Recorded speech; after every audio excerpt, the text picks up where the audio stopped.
People, 2:41 p.m. on January 26, 2022. Come to you, want to talk to you about pain management. And I was just thinking about how there are so many drugs used to help with the management of pain. And God said to me the other day, it was just like, how much pain are you going to subject to yourself through self-inflicted things? What I mean? Okay, let me take for example. Okay, so this time last year, I was finishing a deck, and I was having some pain in my kidneys. Well, it was in my back. I didn't even know it was my kidneys until I went to the doctor, and they were like, your calcium oxalate level is very high. So the rewind and say, where's this buildup coming from? Well, if you're eating too many nuts, too much salt, this, that, and the other. So I was doing a lot of fast food, heavy sodium, as well as a lot of trail mix or what have you. So boom, calcium oxalate. Cut it out. I stopped eating trail mix for several months. I just finally started eating it back within the last couple of months or what have you. And definitely increased the water intake. The point I'm trying to make is I had to make a conscious decision of changing my diet to manage my pain. Another point, relationships. I had to look at myself and say, am I going to keep subjecting myself to people who take advantage of me and are not reciprocal in relationships? Am I steadily seeking relationships that don't want me? Want me while I'm there, fair weather friend relationships. That's what I'm trying to say. And I had to say, you know what? I would rather be with somebody who's physically not attractive but treat me right. Thank God that I don't have to worry about that. But at the same time, I would just rather be with somebody that treat me right than anything else. Somebody I could trust. Pain management. We choose with whom we entertain. And even further than that, are you choosing and allowing God to help you choose? Even if it's a season, reason, or lifetime. Because I recognize, even in my choosing, some of the seasonal people in my life have helped me heal with some things that I didn't recognize I needed healing from. For example, I was clingy, and then God brought people to me who, whether they were narcissists or could care less about being in a relationship or just were kind of off in their own space. And I recognized, you know what? I'm stupid. Meaning, I know better. I'm making some stupid decisions. I'm not stupid, but I'm making some stupid decisions because I'm choosing to be with people who really could care less about being in a relationship. And I am not making a decision for my best interest in terms of I don't have to be in a relationship and I don't have to be clingy. And I need to be able to be okay being by myself. And that's powerful, where I don't need nobody. I don't have to have nobody. That's powerful. So, I mean, and even if you are in a relationship, what boundaries have you set to say, hey, look, we're not going to keep following this rabbit trail of questioning and negative comments or argument that is pointless. Like, if you call me to cuss me out because you don't like the decision I made, then what sense does that make at all? None. It makes no sense.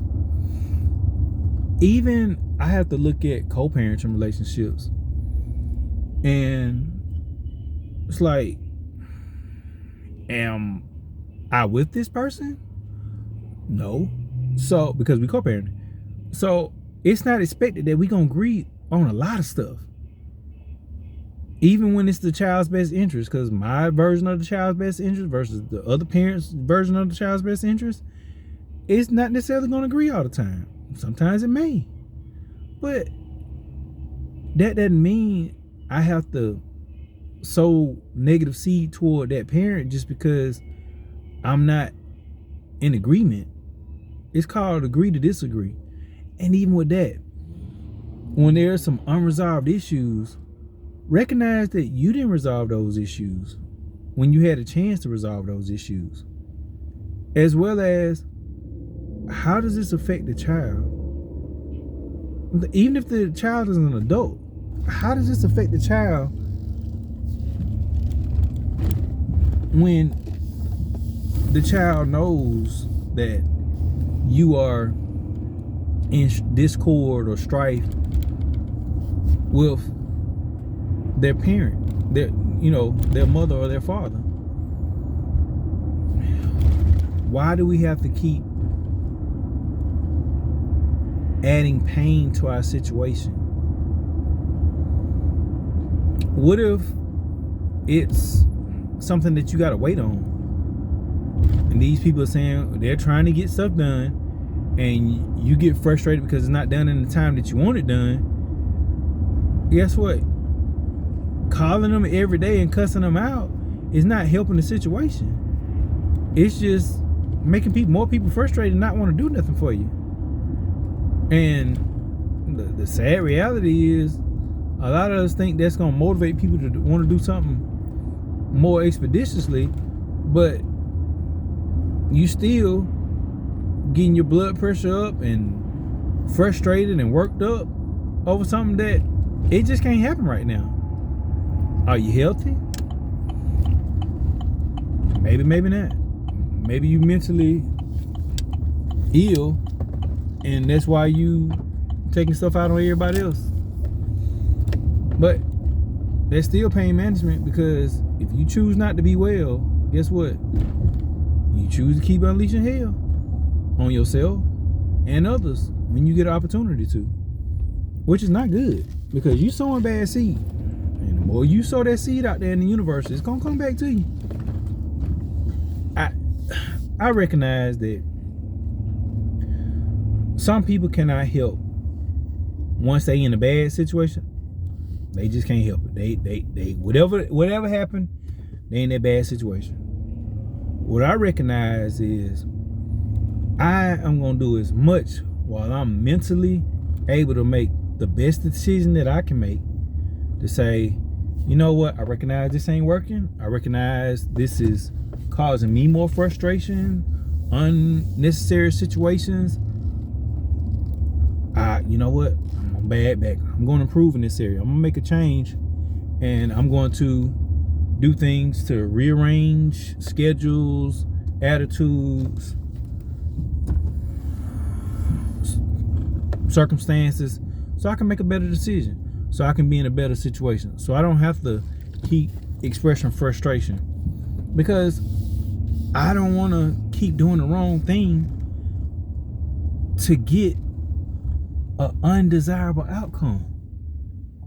Because when you are regularly not getting your way with situations because of your choice, meaning you're physically, mentally, emotionally in a bad space, or spiritually even, you gotta look at you. You the common denominator with it. We all gonna go through trials. We all gonna go through trials, but there's no sense in making the trial worse than it already need to be. Oh my goodness, in college, I'm used to making all A's and B's. I was on full scholarship. Wasn't a nerd, but I was smarter than I realized I was. I didn't think I was smart when I was in college. But lo and behold, I was taking differential equations, and Dr. Hall, I will never forget this guy. He was, I believe, the third or fourth black math PhD that graduated from Georgia Tech. At any rate, he taught us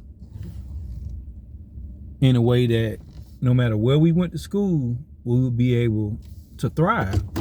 We had to, now this is like, if you ever heard of calculus, this is like calculus 4 in terms of the levels of math. And we would have to write complete sentences to explain from one mathematical computation to the next. We would have to explain why are we doing this? What rule are we using? Are you using the method of Frobenius? Are you using de Moivre's theorem? Okay, I know that's a whole bunch of mathematical jargon, but anyway, you had to sit up here and say, I'm using this, and based on this result, I would get this. If you missed a period, the whole thing was wrong. There's no partial credit. So I'm coming in, and every time I would fail a test, I would punch a wall. So guess what? I didn't multiply my pain on the situation. I'm frustrated, and I hurt my hand. I got a hole in the wall. So now I got to pay either dorm fees or I got to pay somebody to come fix it. So it's like, how much pain am I going to keep inflicting on myself? Because I don't just want to do all the problems like the man said. We had to do every problem. It was like 50, 60, 100 and something problems per section each chapter. And it's like 6 sections per chapter. So, just imagine like anywhere from 400 to 600 mathematical computations that need to be done every week. And so half the folks I was in class with dropped the class, and it was me and this other guy, because there was only like 4 or 5 people in there. So it was me and this other guy in there. And I just like, he was like, can I work with you? I was like, nah, because I already tried that group stuff. It was pain management. It was like, it didn't work. So I'm making a conscious decision that because I don't want to lose my scholarship, and I don't want to, and matter of fact, bump losing my scholarship, I'm scared of my daddy. So I don't want my daddy to get up on me. Pain management, I don't want my daddy to whoop my, because he always told me, do your best. That's all I want you to do is do your best. So it was just like, to me, that was like, you better make all A's, even though I didn't, but still, it was just like, that was what I put on myself. So pain management was like, I don't feel like dealing with my daddy, so I am going to do all these problems myself, blah, blah, blah, blah, blah, blah. With all that said and done, I got all the problems. I ended up with an A in the class, and I was just like, and I know he gave me that A because I made 100 on the last 2 tests, and I went to every office tutorial and, asked some questions. I never forget. That's why I said de Moivre's theorem. It was this one question on there that he had to go back and look up, and it ended up being this, and it's about basically sine, cosine rotations of this thing goes around and hits this point, and this is the answer at every cycle that it hits at this point. That's the easy way I can explain it. So anyway, so that was the answer to the problem, and it was like, I had so much respect for the guy, and at that point it was like, I know I'm smart, and I started renting out my notebook for people to use as an answer key until I graduated or what have you. And I still got that notebook to this day. I will never, maybe my kids will throw it away when they get tired of having my stuff around, but I never get rid of that. And the only thing that I was disappointed in myself was because I used to write in pencil, and the pencil would fade, and I'm getting way off subject, but it was just like, it's not gonna last forever. So it was like pain management, frustration. So I started writing in pen because the pen wouldn't fade anymore. So from that point forward, I would always do math in pen. I just draw a line through whatever I didn't, do correctly. But it was like, it takes a lot of brain power for me to do X, Y, and Z with some of these problems. So I don't want to have to, look years down the road like, what in the world was this all faded from the pencil? So I wrote in pen, pain management. Loose, but I'm gonna just tell y'all, you always gonna have something that you got to deal with, whether small, big, or minor. But the thing is, how are you going to handle it? Are you going to exacerbate the situation, or are you going to make it as less painful as possible? So recognize how much you're doing. Watch your diet. Don't eat so much sugar that you end up being diabetic. Don't eat so much salt that you end up high blood pressure. Don't eat so much grease that you have cholesterol issues. Don't eat so much meat that you end up getting gout. Don't feed on so much of society's foolishness that you end up in relationships that are meaningless. Don't be so superficial that you can't appreciate something real. And say that in affirmative. I appreciate real things. I eat well. I eat a balanced diet. I like healthy foods. I eat foods that are delicious, nutritious, and beneficial to the work that I need to do. Make sure you affirm things, because your brain, when you say don't do, all your brain sees is the affirmative. Remember this, in life there's only addition and multiplication. It just depends on what direction you're doing it. So I know, went back mathematical, right? That's why I love math. Did you know that, what is it, the Hebrew? Yeah, the Hebrew language is a numeric language. And I was like, oh my God, that's because I was like, when I was doing math, I was like, God is infinite. And I was thinking about infinity in the number line. The number line goes infinitely that way in the positive, infinitely that way in the negative, infinitely that way. And, just all these different, even 3D, and just looking at all this stuff.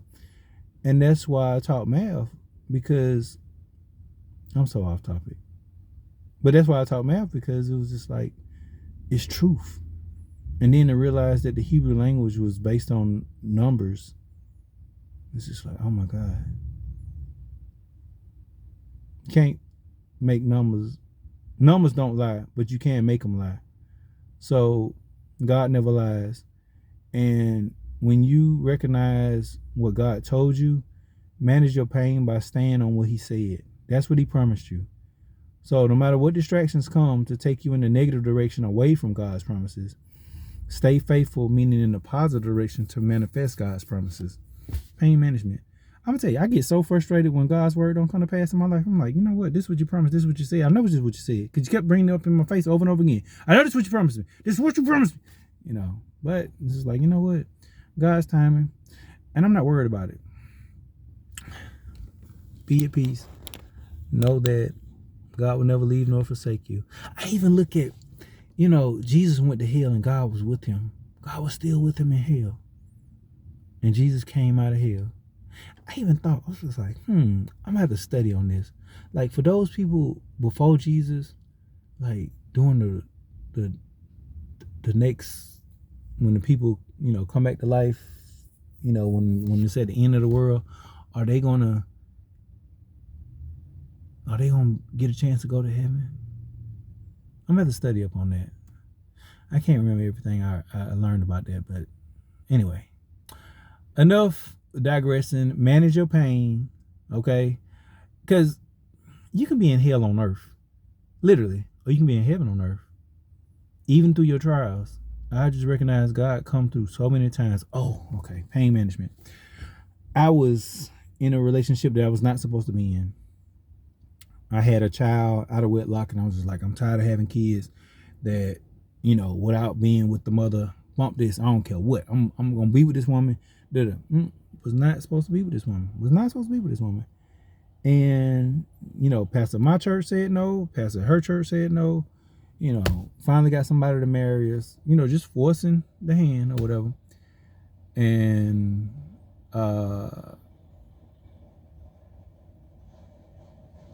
I'm kind of losing track of my thought, but so I had this dream, and in this dream, and I was stressed out, new position,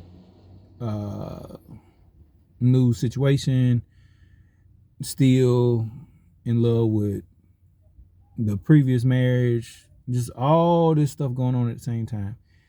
And I had this dream, and I had just given up. I was just like numb.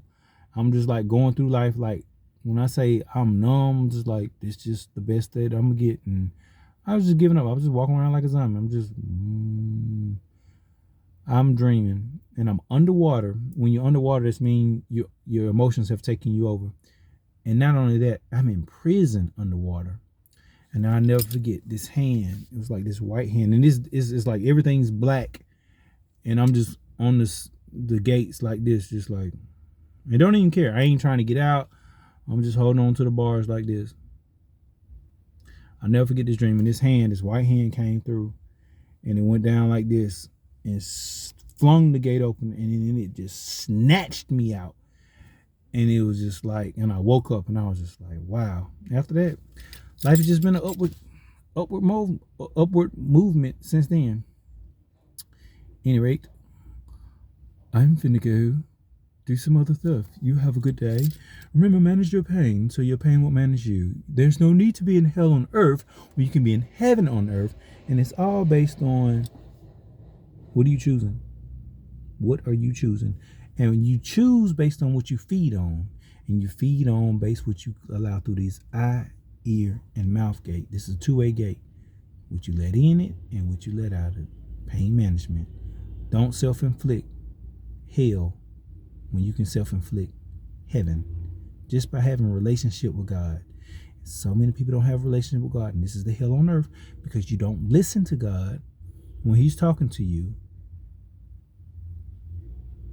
and you don't act on what he's telling you to do. Hey, I've been a victim of it several times, even recently, but hey, it is what it is. You have a good day. Goodbye.